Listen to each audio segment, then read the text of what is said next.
On the morning of May the 8th, 1968, Robert Taylor arrived on the set of a television western called Death Valley Days. He was 56 years old. He had been working in the entertainment industry for 35 years. He had made 89 films. He had been, in the 1940s, the most physically beautiful leading man in Hollywood. A face so extraordinary in its symmetry and its quality of dark, classical handsomeness that the MGM publicity department had spent years trying to find language adequate to describing it, and had eventually settled on the phrase, "the man with the perfect profile," which was accurate as far as it went and considerably less than the whole truth of what the face contained.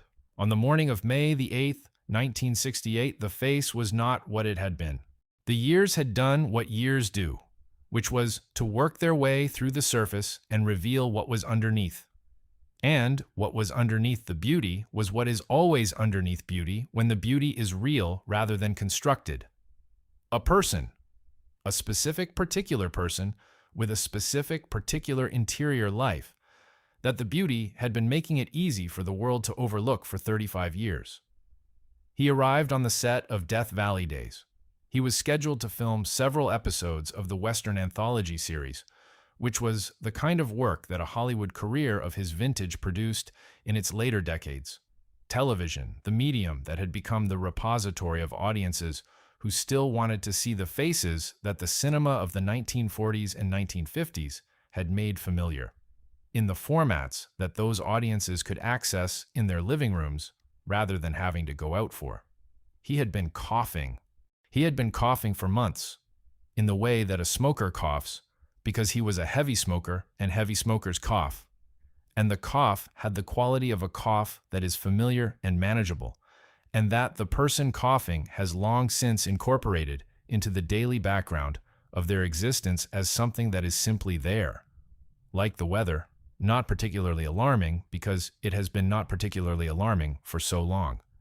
But something about the cough in the early months of 1968 was different from the cough of the previous years, in a way that he was aware of and that he had not yet put language to, because putting language to it would have required him to take it seriously, and taking it seriously would have required him to do the thing he had been not doing, which was to go to a doctor and have the doctor tell him what the cough was.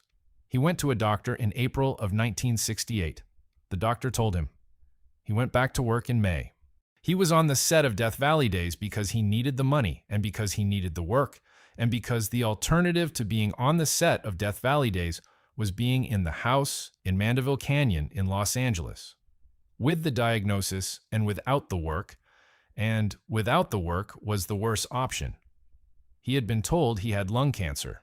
The diagnosis was specific, and the prognosis was the prognosis that lung cancer in 1968 produced, which was not an optimistic one, because the medicine of 1968 did not have the tools that the medicine of subsequent decades would develop. And the lung cancer of 1968, diagnosed at the stage at which his had been diagnosed, was a disease that the medicine of 1968 was largely unable to arrest. He knew he was dying. He went to work anyway. MGM knew he was dying. And tonight, my friend, I want to tell you what MGM did with that knowledge, and why what they did with it was the final act in a relationship between a studio and a star that had been, across 30 years, one of the most commercially successful and personally complicated relationships that the studio system of classical Hollywood produced. Come with me. We are going back to the beginning. We are going back to Philly, Nebraska, in the year 1911, to a family that was as far from Hollywood as it is possible to be in the continental United States, and to a boy who was going to become, through a series of accidents and decisions and the specific commercial logic of the studio system in the 1930s, one of the most recognizable faces in the world. Spangler Arlington Bruh was born on the 5th of August, 1911, in Philly, Nebraska. The name, which would not survive into his professional career, was the product of the specific and slightly unpredictable naming practices of Midwestern families of the early 20th century, and it belonged to a boy who was the son of Spangler Andrew Brugg, a farmer, and Ruth Adeline Stanhope Brugg, a woman who had the specific quality of ambition for her son that mothers in isolated agricultural communities sometimes develop when they see in their children something that the isolation is going to prevent from being fully realized unless someone does something about it. His father died when he was 7 years old. The loss was sudden. A road accident, a rupture, accounts vary in their specifics, but the outcome was not variable, which was that the boy was 7 years old and his father was gone, and the farm in Nebraska was no longer the future that it might have been if the father had lived. His mother remarried. The family moved eventually to California, to Beatty, Nevada, and then to Los Angeles, in the specific westward drift of American families in the 1920s and 1930s, who are looking for the version of themselves that the place they came from cannot accommodate. He studied music. He had a cello, which is not the instrument that the mythology of the perfect Hollywood leading man tends to associate with the man who would become that myth, but which was the instrument he studied seriously and with genuine commitment, and which he continued to play privately throughout his life in a way that was never advertised and never made part of the public version of Robert Taylor, because the public version of Robert Taylor did not require a cello. He enrolled at Pomona College in 1930. He was 19 years old, and he was by this point the person that the years in California had made him, which was someone quite different from the Nebraska farm boy that the origin story suggested. California had given him the thing that California gives to people who arrive from elsewhere with the quality of raw material that California's industries can use: access to the machinery of transformation. He was in a drama class at Pomona. A talent agent saw him. The talent agent had the eye for the specific thing that talent agents in the Hollywood of 1930 were looking for, which was the face that would translate through the camera into the thing that audiences would pay to see. The face of Spangler Arlington Brugg translated through the camera into something that made the talent agent stop what he was doing and pay attention. He was brought to MGM. He was screen tested. He was signed. He was renamed Robert Taylor, a name that was chosen by the studio with the specific commercial intelligence of an institution that understood how names worked in the market it was serving, which was the market of audiences who needed to be able to say the name easily and to remember it without difficulty, and to feel, when they said it, that they were saying the name of someone who belonged in the world they were consuming. He was 23 years old when MGM signed him. He was not yet the Robert Taylor that the decade would make him. He was a young man from Nebraska who played the cello and who had a face that the camera had confirmed was extraordinary, and who was now in the hands of an institution that was going to determine what to do with those facts. What MGM did with those facts was what MGM did with the facts of its contract players generally, which was to manage them with the thoroughness of an institution that understood that the facts of a person's life and identity were commercial assets that needed to be shaped and maintained and deployed in the service of the commercial purposes the institution was organized around. The shaping in Robert Taylor's case produced, over a period of approximately 3 years, the public figure that the world would know for the next 3 decades. The hair was styled, the clothes were chosen, the interviews were prepared in advance, and the subjects were managed with the care that the studio's publicity department brought to the management of everything that appeared in public about the people who worked for it. The face was photographed from every angle until the angles that worked best, and the face of Robert Taylor worked from every angle, which was one of the specific commercial problems it presented, which was that it worked too well in a way that made the person behind it feel, to a certain segment of the audience, slightly unreal, were established as the standard for how the face would appear. He was put into films immediately. The early films were not memorable. They were the films that studios make with young contract players they are developing. Vehicles designed to confirm that the screen presence that the screen tests suggested is the screen presence that the audience will receive. That the face that the camera loved in controlled conditions would be loved by audiences in commercial conditions. The audience loved the face. The letters began arriving. Not the 30,000 letters a month that Van Johnson would receive in the 1940s, but the specific early signal of what the 1930s called fan mail. Letters from women, primarily, expressing the specific combination of desire and protective warmth that attractive young men in romantic films have always generated in the women who watch them, and that the studio's publicity department converted from private correspondence into public evidence of commercial viability.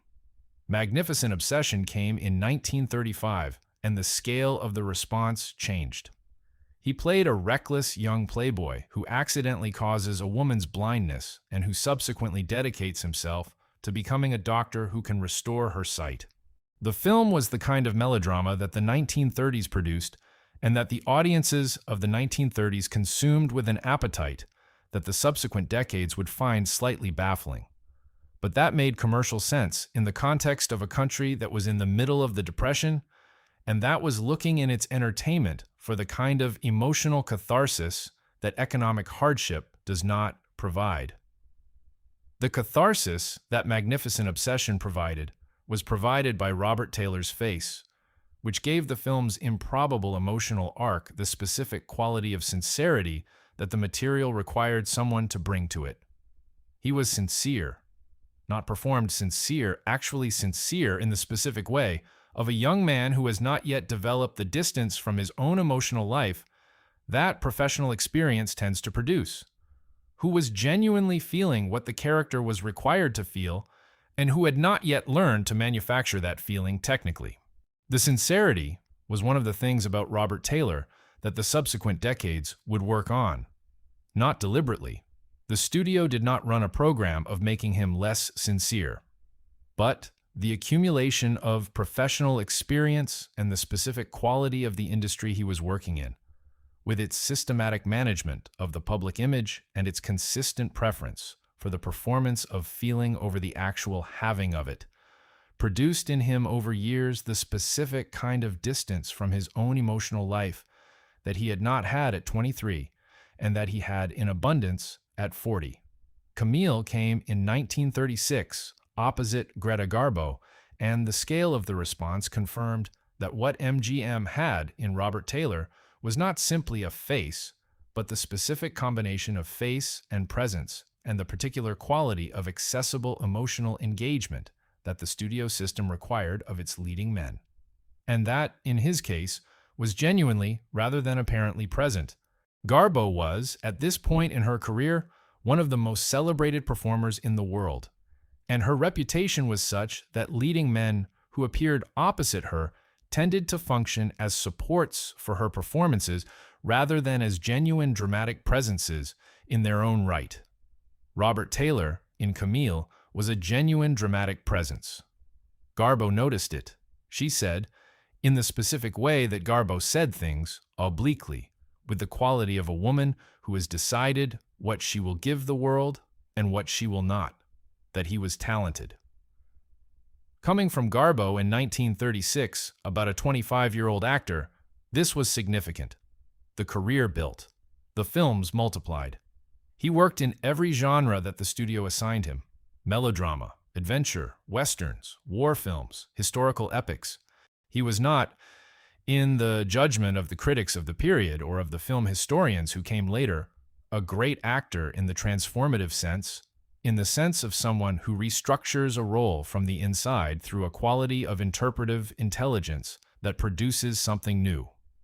He was, in the judgment of the same critics and historians, a very good actor in the professional sense, someone who was reliably excellent within the range that his qualities permitted, who gave the films what they needed from him consistently and without the kind of professional difficulty that less disciplined performers produced. The private life was complicated in ways that the studio managed with the efficiency it brought to everything. He married Barbara Stanwyck in 1939.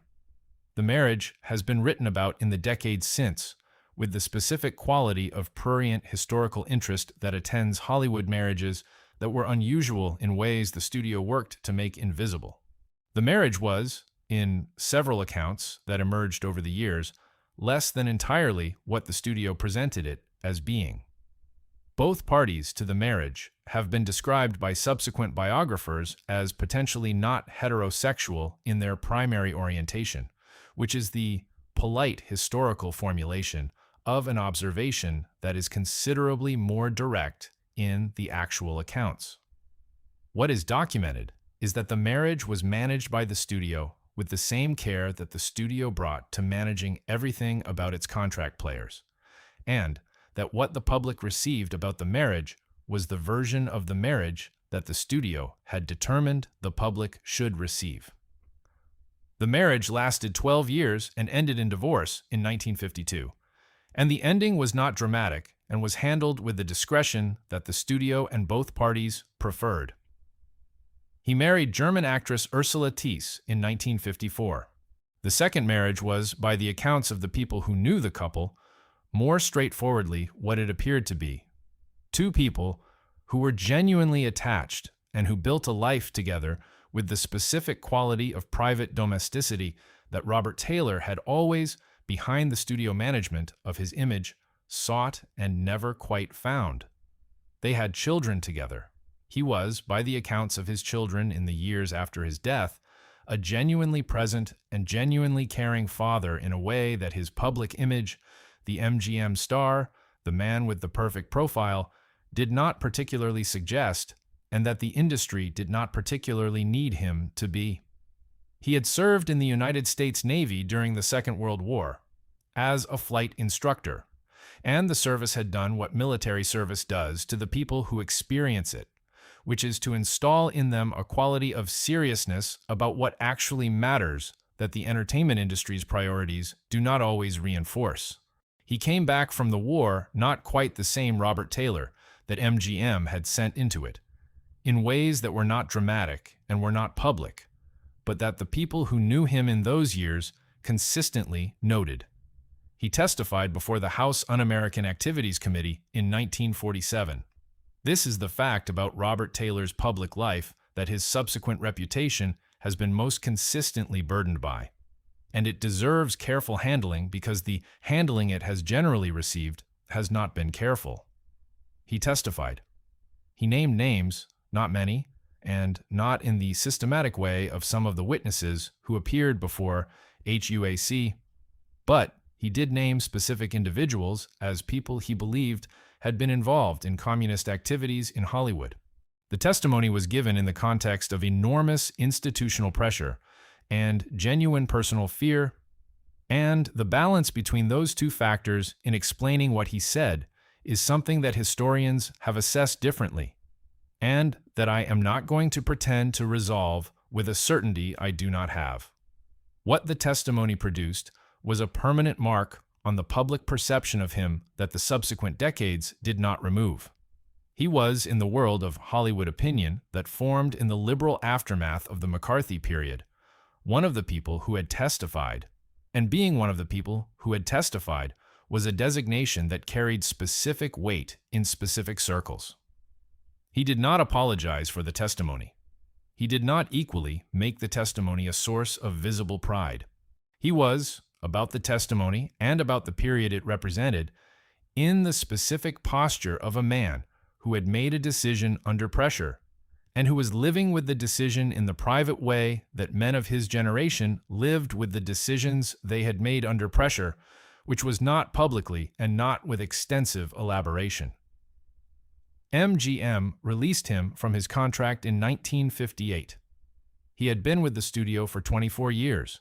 The contract system was dissolving. The studio system as a whole was dissolving under the combined pressure of television and antitrust rulings and the changing economics of the film industry. And the long-term contracts that had been the foundation of the studio's management of its talent were no longer commercially viable in the way they had been.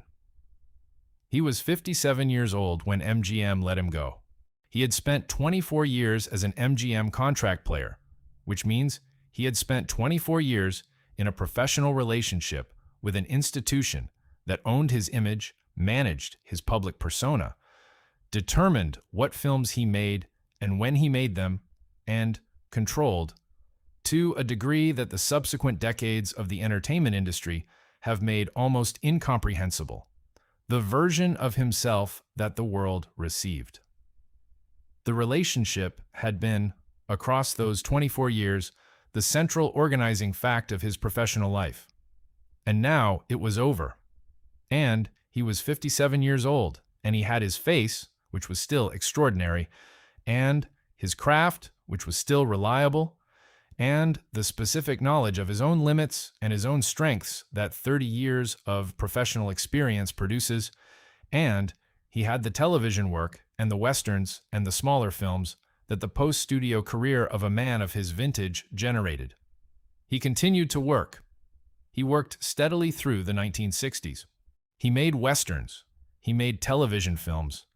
He was professional, and he was good, and he was, in the work of those years, more interesting than the images produced by the films of his MGM peak would suggest, because the work of those years asked from him the specific quality of authority and experience that age produces in actors who have been doing the work long enough that the technique has become second nature, and what remains is simply the person, without the technical apparatus between the person and the camera. He was, in those years, more himself than the earlier MGM Robert Taylor had been permitted to be. More particular, more specific. More the man from Nebraska who played the cello and who had lost his father at 7, and who had testified before HUAC, and who had been married twice, and who had survived 24 years of institutional management without losing access to who he was when the management stopped. The cough was there through 1967. It had always been there, in the way that smokers' coughs are always there. He smoked heavily. He had smoked heavily since his 20s. The cigarette was part of the image in the way that cigarettes were part of the image of male Hollywood in the 1940s and 1950s. Photographs of Robert Taylor with a cigarette existed in the thousands. In the studio portraits and the on-set candids and the publicity materials that MGM had produced across 3 decades.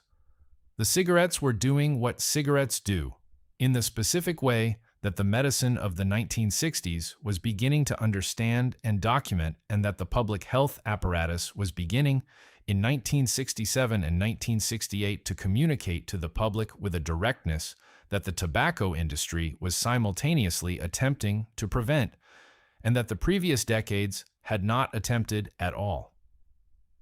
He went to the doctor in April of 1968. The doctor confirmed what the cough had been suggesting for longer than he had been willing to acknowledge. The cancer was in his lung. The staging was not early. He did not tell MGM. This is not precisely accurate. By 1968, he was no longer under contract to MGM, and the studio had no formal claim on information about his health. But MGM still had a relationship with him in the way that studios maintain relationships with the people who have been their most commercially valuable assets, and the studio was aware of his health situation through the channels that studios use to remain aware of the health situations of the people who have mattered to them commercially. What the studio did with that awareness was what studios do with information about their assets' health. They managed it. The management in this case meant that the information about his diagnosis was not communicated to the public while he was working, because communicating it to the public would have changed the commercial situation in ways that the studio's management of his residual commercial value did not find helpful. He was, in May of 1968, still a bankable name. Not the bankable name he had been in 1945 or 1950, but a name that meant something to the television audiences who were watching the westerns and who associated the face with the specific quality of reliable, professional, classically handsome American masculinity that the face had been embodying for 30 years. The name still had commercial value. The diagnosis would have reduced the commercial value because the audiences and the producers of the westerns and television films would have responded to the knowledge of the diagnosis in ways that would have changed the professional opportunities available to him. He went to work in May. He filmed what he could film. He was visibly ill by the standards of someone watching closely. And the people on the set of Death Valley Days were watching closely because they knew or had been told or could see that what they were looking at was a man who was not well in the way of a man who is going to get better. He was hospitalized in June of 1969. The cancer had progressed to the point where continuing to work was no longer possible. He was in the hospital for several weeks. He had surgery, which was the surgery available in 1969 for the kind of lung cancer he had. And the surgery was palliative rather than curative, in the sense that it was managing the disease rather than eliminating it. He died on June the 8th, 1969. He was 57 years old. He had been diagnosed 14 months earlier. He had continued to work for a year after the diagnosis, on the sets of television westerns and smaller productions, with the knowledge of the diagnosis present in everything he was doing, and with the specific private stoicism of a man who has decided that the work is what there is, and who is going to do the work for as long as the work can be done.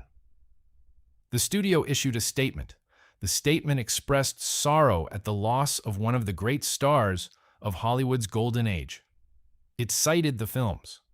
It cited the man with the perfect profile. It did not discuss the diagnosis, or when the diagnosis had been made, or what the final year of his professional life had been conducted in the knowledge of. The public received the news of his death as the news of a death, sudden in the way that deaths are always sudden to the people outside the private circle of the people who have been watching the approach of it, regardless of how much warning the approach has given. He was 57. He had been working as recently as the previous year. The death felt premature in the way that deaths at 57 feel premature, which is genuinely premature.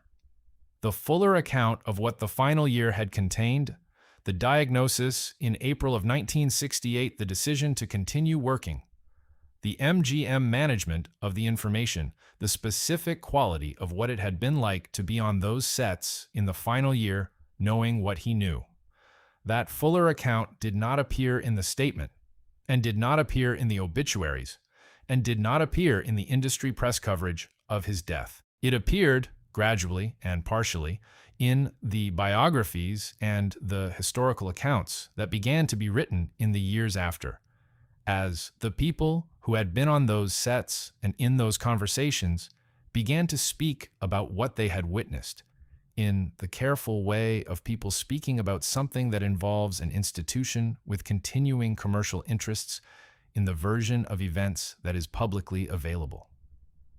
What emerged from those accounts, assembled over years from multiple sources, is the picture I have tried to give you tonight. A man who knew he was dying and went to work anyway.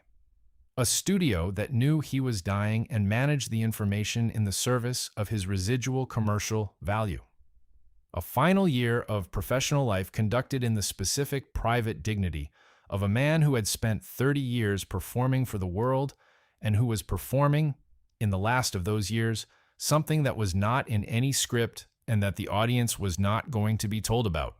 I want to sit with you for a moment in the meaning of that, my friend, because the meaning is the kind that does not resolve easily into the categories that stories about Hollywood studios and their contract players tend to resolve into. The studio was not simply villainous. This is important to say, because the narrative of the predatory institution exploiting the vulnerable individual is available for this story and is not the whole story.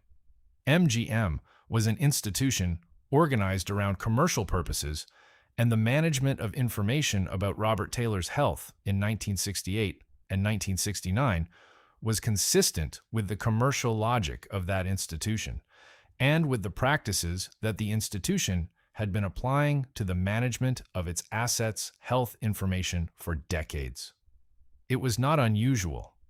It was not even, by the standards of the industry of the time, particularly aggressive. What it was is something that the word management does not fully capture.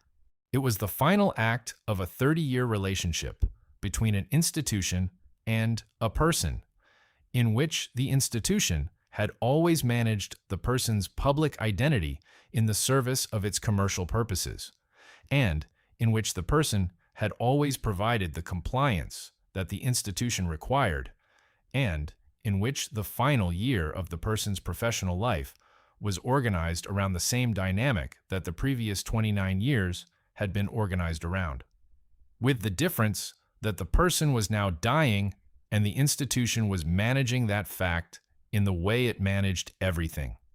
He had been the man with the perfect profile. He had been the face that MGM had built and maintained and deployed for 3 decades.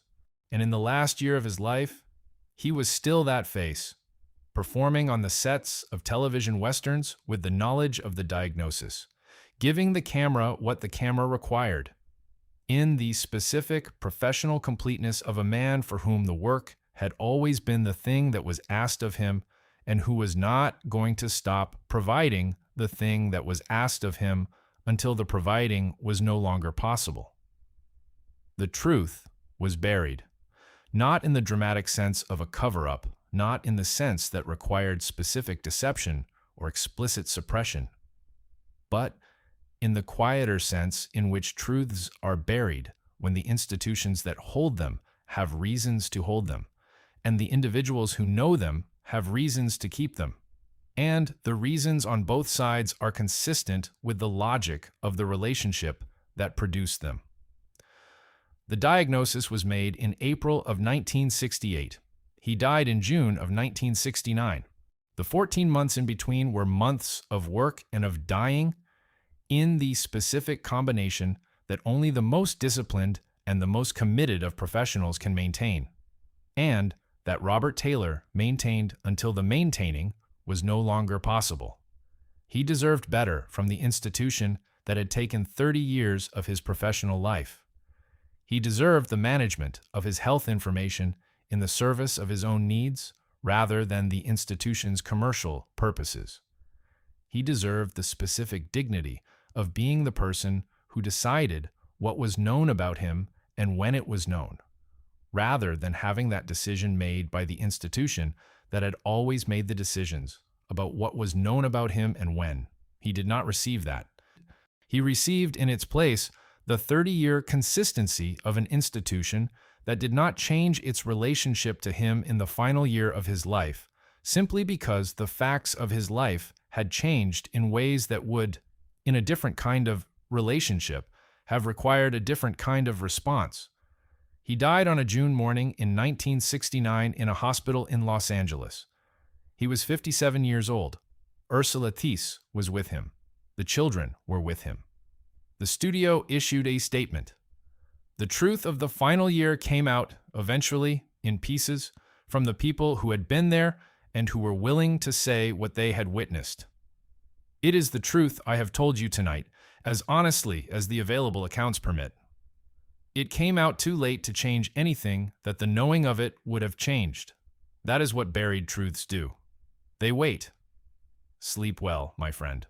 And the next time you see that face, in Camille, in Magnificent Obsession, in the westerns and the war films and the full range of what 35 years of professional work produced, see the man behind the profile. See the boy from Nebraska who played the cello. See the man who went to work in May of 1968 on a television western set with a diagnosis in his pocket that nobody was going to be told about. He gave the camera what it required until the day he could not. That is who Robert Taylor was. The studio buried the truth, but the work remains.